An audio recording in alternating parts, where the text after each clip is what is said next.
बड़ा मिलता है।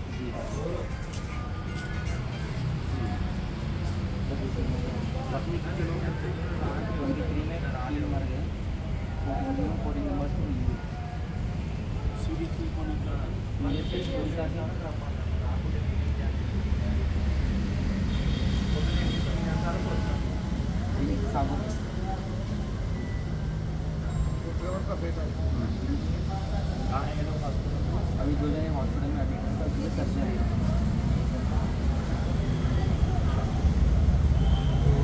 लोगों का इलाज चल रहा है। मैं अमजदुल्ला खान, स्पोक्समैन एमबीटी। फ़िलहाल मैं जो हूँ कंदिकल गेट हल्का असेंबली चंद्रायन गुट्टे में हूँ। आज से कुछ दिन पहले यानी 8 जुलाई 2023 के दिन 2024 8 जुलाई 2024 को ये कंदिकल गेट के तकरीबन एक 23 मेंबर्स ये लोग जो है तीर्थ यात्रा पे गए थे। यानी कुछ 24 प्लेसेस पे इनके जो बड़े बड़े मंदिर है वहाँ पर जाके ये लोग पूजा करने के लिए गए थे। पूरे फैमिली साथ में थे। यानी मेरे साथ में जो बैठे हुए हैं, आपका नाम है बी प्रशांति, इनकी फैमिलीज थे और इस महल्ले के थे 4 लोग जो है बड़ंगपेट के थे, 2 लोग बड़ंगपेट के थे। तो ये लोग जो है उड़ीसा का भुवनेश्वर का बॉर्डर पार कर के यानी बिटनोई यानी डेट क्या था उस दिन 13 जुलाई के दिन रात में 10:30 बजे डिनर करे। लोग डिनर करके बिटनोई से जा रहे थे। सुबह अर्ली मॉर्निंग बस में सारे लोग सो रहे थे, इनको नहीं मालूम क्या हुआ। इनकी गाड़ी जो स्वराज गाड़ी थी वो जाके एक्सीडेंट हुई। मॉर्निंग 5:15 AM और 5:30 AM के बीच में गाड़ी का एक्सीडेंट हुआ। एक्सीडेंट होने में इनकी मदर बी क्रांति 64 इयर्स उनका डेथ हुआ। जो ड्राइवर गाड़ी चला रहा था उदय सिंह, जो प्रोग्राम ऑर्गेनाइज़र था, उसका भी डेथ हो गया। और उपलाया बोलकर एक बड़ंगपेट का आदमी था, उसका भी डेथ हो गया। ऑलमोस्ट जितने 14 हैं जो बचे सो गाड़ी में, पूरे लोग इंजर्ड है उसमें। और 2 लोग सीरियस है जो सीसी शरफ हॉस्पिटल में एडमिट है, सुनीता सिंह और ठाकुर विनीत, ये लोग भी एडमिट है। तो कैसा कि करके ये लोग जो है वहाँ से किसी के हेल्प से गाड़ी लेके यहाँ तक आ गए और आज इनके बॉडीज़ भी आए। आज ही फाइनल राइट्स हुए बॉडीज़ के। लेकिन सबसे पहले ये है कि जो 2 लोग हॉस्पिटल में हैं सीसी शरफ में, हमारा मुतालबा है कि गवर्नमेंट की तरफ से रेवंत रेड्डी साहब इनको CMRF में, चीफ मिनिस्टर रिलीफ फंड में इनका इलाज होना चाहिए। और कई लोग अभी भी ज़ख्मी हैं, जैसा इनको खुद मार है, इनकी एक लड़की है उसको मार है, बी प्रशांति, बी सृष्टि और एक लड़की है उसको मार है। पूरों के हाथ पर डैमेज है। ये हमारे आपका नाम सुशांत है, ये भी डैमेज है। तो ये लोग भी क्या है अपने अपने घरों में आउट पेशेंट के वैसा इलाज करवा ले रहे हैं।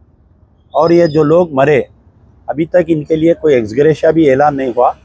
On behalf of MBT party हम चीफ मिनिस्टर रेवंत रेड्डी साहब से मुतालबा करते हैं कि कम से कम, क्योंकि गवर्नमेंट का एक परव्यू है एक्सग्रेशिया देने का, उसको एनहेंस करते हुए भी दे सकते या जो भी हो सकता, हम इतने दियो उतने दियो बोल के नहीं बोल रहे हैं, ज़्यादा से ज़्यादा दे सकते आप लोग। तो मैं हमारे बहन से गुजारिश करूँगा कि एक्चुअली आप लोग गए, कितने लोग गए थे आप लोग? हम पूरे 23 लोग और 2 बच्चे गए थे जी। ये हम 8 तारीख के दिन रात में 11 साढ़े 11 के बीच यहाँ से शुरू करे जी। पहले विजयवाड़ा पहुँचे 9 तारीख के दिन सुबह वहाँ पे हम माता के दर्शन किए। वहाँ से फिर अन्नावरम से फिर ऐसे ही घूमते घूमते हम 12 तारीख के दिन रात में भुवनेश्वर पहुँचे। 12 तारीख के दिन रात में भुवनेश्वर पहुँचे। भुवनेश्वर मंदिर में हमने दर्शन किए, वहीं पर डिनर वगैरह बनाया। 10:30 11 के बीच में हम वहाँ से भी स्टार्ट हुए। 13 तारीख के दिन अर्ली मॉर्निंग बिटनोई कोई एरिया है वो उड़ीसा Border में of ही। उड़ीसा। हाँ, वहाँ पर जब हम गए, हम पूरे नींद में थे। ये क्या हुआ हमें सुबह अर्ली मॉर्निंग 5:15 to 5:30 के बीच में ये हमारी गाड़ी किसी को टकराई या कोई गाड़ी आकर हमें टकराई, ये हमें पता नहीं है। पर बहुत बहुत बहुत नुकसान हुआ हम सबका। इसमें आप मेरी लोगों को होश कब आया एक्सीडेंट होने के बाद में? शायद 10 या 15 मिनट के बाद हम होश में आए, जब सारे लोग हाहाकार मचा रहे थे, जो बहुत जख्मी हो गए थे, खून से लथपथ हो गए थे, जिसमें जो ये उपलैया है पूरा खून से लथपथ हो गया था। मेरी माँ जो है वो सांस लेने में दिक्कत आकर वो चिल्ला Aged है वो रही थी। बेचारी। हाँ, 64। ये उदय सिंह तो पूरा वो ड्राइवर सीट में जाकर अटक कर वो असल कुछ बात ही करने के तो काबिल ड्राइवर के नहीं मरने रह से गए आप थे। लोगों को कैसा एक्सीडेंट हुआ वो भी नहीं मालूम हो नहीं रहा। पता हुआ। तो ये हमारे साथ गुजरा था। वहाँ के स्थानिकों ने हमारे को हेल्प की, बाहर निकालने में बहुत मुश्किल से हम लोगों को बाहर निकाला गया। फिर वहाँ से हमने खुद 108 को ये कॉल किया, तो तब कहीं एक 15 मिनट कुछ ऐसे लगा हमारे तक एम्बुलेंसेस 15 या 20 मिनट तक रीच होने के लिए। और उसके बाद में जो है वो फर्दर वो आगे जो मेडिकल एक कॉलेज है वहाँ पर हमें ले जाया गया, वहाँ पर वो ट्रीटमेंट चलाया गया। उसमें हमारे 3 लोग, ये उदय सिंह तो वहीं का वहीं खत्म Death हो हो गए। मेरी माँ एक 1 आवर के बाद में वहाँ पर जाने के बाद में उनकी डेथ हो गई। ये उपलैया वो भी वहीं पे ही ऐसे ही एक के पीछे एक ये तीनों की ऐसे डेथ हो गई। अब जो 2 इंजर्ड है अभी, हाँ जो सीसी शरफ हॉस्पिटल में है, जी, और 3 जो इंजर्ड है वो कहीं एलबी नगर हॉस्पिटल में इंजर्ड है। हाँ। ये 2 लोगों की हालत कैसी है? वो ये 2 लोगों की हालत तो बहुत बुरी है। सीरियस है वो लोग। हाँ, विनीत सिंह एंड सुमिता ठाकुर जो है ना, ये जो 2 लोगों की जो इंजर्ड है, सीरियस मीन सर इनकी सर्जरीज होनी है, क्या क्योंकि सर्जरी होना ये क्या है? हाथ का ये पूरा सर्जरी होना है। शोल्डर का। विनीत सिंह का मेरे को पता नहीं है अभी, पर उनकी भी सर्जरी चलने वाली है। मैं बात करूंगी उनसे क्या सर्जरी चलने वाली है। ये अभी ये हमारा आज ही प्रोग्राम खत्म हुआ है मेरी माँ का। फाइनल राइट्स हाँ, मेरे फाइनल राइट्स हुए हैं, तो अभी मैं किसी से भी बात नहीं कर पाई। थोड़ी देर में ये भी मैं पता करूंगी कि इनका कौन सा सर्जरी।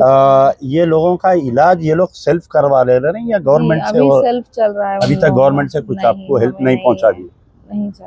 ठीक है, तो सबसे पहले हम कोशिश ये करेंगे कि ये लोगों को जो है, जो इंजर्ड है, उनको इमीडिएट गवर्नमेंट से हेल्प पहुंचना चाहिए।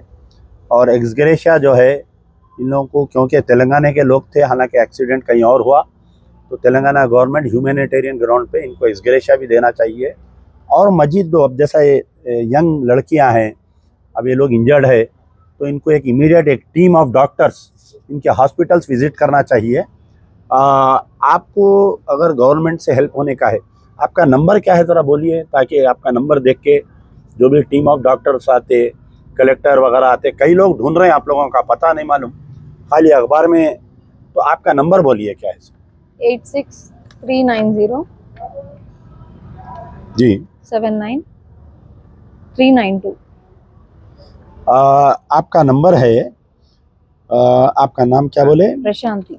प्रशांति मैडम, आपके जो मदर का डेथ हुआ, या जो कोई भी ये फैमिलीज़ की हेल्प करना चाह रही, या हॉस्पिटल पे जाके आप लोग हेल्प करना चाह रहे हैं, कई लोग मेरे से भी पूछ रहे थे कि भाई आपको मालूम है क्या बोल के। मैं खुद, हमारे शिव कुमार साहब हमारे पार्टी के जॉइंट सेक्रेटरी है। 86-390-79392 ये नंबर है। जो कोई भी इनसे मिलना चाह रही, या जो भी हेल्प करना चाह रहे हैं, या तो सीसी शरफ हॉस्पिटल पर जाके कर सकते हैं। यहाँ पर एक टीम ऑफ डॉक्टर्स भी आना चाहिए। कई लोग इंजर्ड हैं इनके फैमिली में, और छोटे मोटे नहीं है, बल्कि फ्रैक्चर से अभी मालूम नहीं हो रहा, थोड़े दिन के बाद में मालूम होंगे क्या है। सो तो ये बात थी कि अगेन हम फिर से डिमांड करते हैं कि इनको एक्सग्रेशिया और गवर्नमेंट के तौर पे इनका इलाज होना चाहिए। आप कुछ बोलिए ना, तेलुगु में बात।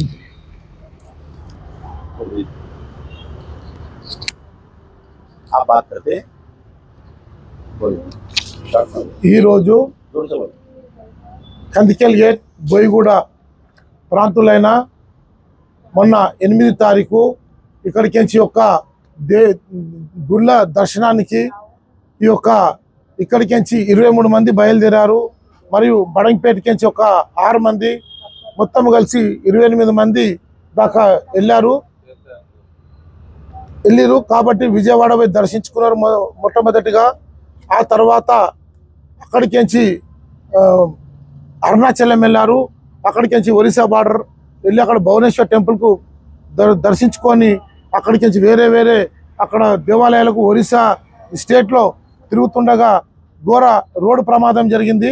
అందులో ఇక్కడ ఉదయ్ సింగ్ అని డ్రైవింగ్ చేస్తుండే, మరియు రాత్రి భోజనం చేసుకొని తెల్లవారుజామున వాళ్ళు 5 గంటల నుంచి 5:30 మధ్యలో ఈ యాక్సిడెంట్ జరిగింది. ఎందుకంటే ఆ టైంలో అందరూ నిద్రమత్తులో ఉండే. ఆ యాక్సిడెంట్ జరిగినాక ఒక 5-10 నిమిషాల్లో వీళ్ళందరూ ఇంజూర్ అయ్యి రక్తపాతమై అక్కడ ఇమ్మీడియట్లీ 3 చనిపోయారు. ఒక బడంగపేట అయినా మరియు అదేవిధంగా ఇక్కడ క్రాంతి అమ్మగారు చనిపోయారు. వాళ్ళ కుటుంబ సభ్యులతో మేము కూర్చొని మాట్లాడుతున్నాం. ఇప్పుడే వాళ్ళ కూతురు మాట్లాడింది, మరియు వాళ్ళ మనమరాలు గిట్ల ఉన్నారు. అదేవిధంగా ఇప్పుడు ఈ పక్కనే ధాన్యనగర్లో కూడా ఇప్పుడు అక్కడికి బయలుదేరుతాము. అక్కడ ఉదయ్ సింగ్ ఈ యొక్క టూర్కు ఏజెంట్గా అందరికీ ఎప్పుడు తీసుకెళ్తాడు అదేవిధంగా తీసుకెళ్లాడు. కావున దురదృష్టం శాతం వీళ్ళకు రోడ్డు ప్రమాదం చాలా ఘోరంగా జరిగింది. ఇక్కడ ఓల్డ్ సిటీ పాత బస్తీ ప్రాంతంలో అందరూ ఈరోజు పొద్దున్నే వీళ్ళ యొక్క డెడ్ బాడీలు వచ్చాయి. ఇంజూర్ అయిన వాళ్ళు వచ్చారు, కొంతమంది హాస్పిటల్లో జాయిన్ అయ్యారు.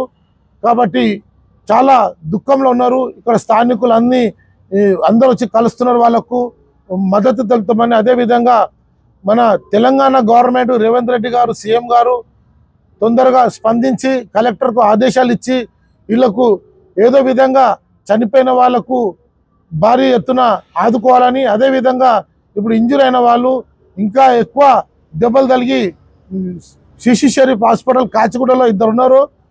వారికి రేపు సర్జరీ ఉన్నది. కావున దానికి మొత్తము గవర్నమెంటే ఆదుకోవాలని మేము మా ఎంబీటీ పార్టీ తరఫు నుంచి కోరుతున్నాము.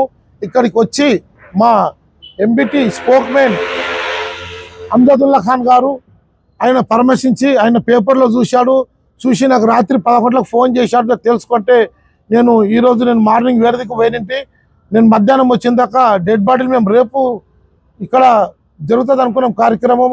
ఈరోజే పొద్దున్న వచ్చినాయి. మధ్యాహ్నం దాకా డెడ్ బాడీలు తీసుకుపోయి పురాణపూర్లో కాష్టాలు చేశారు. కావున మేము దీనికి చింతిస్తూ చాలా దుఃఖిస్తూ మా ఎంబీటీ పార్టీ తరఫు నుంచి మేము వీళ్ళకు ఎలా విధంగా ఆదుకోవాలో ఆదుకుంటాము. కాబట్టి వాళ్ళకు ధైర్యం చెప్తున్నాము. మేము మీ తోడున్నామన్నట్టు మేము వీళ్ళకి అందరికీ హామీ ఇస్తున్నాం. ఇది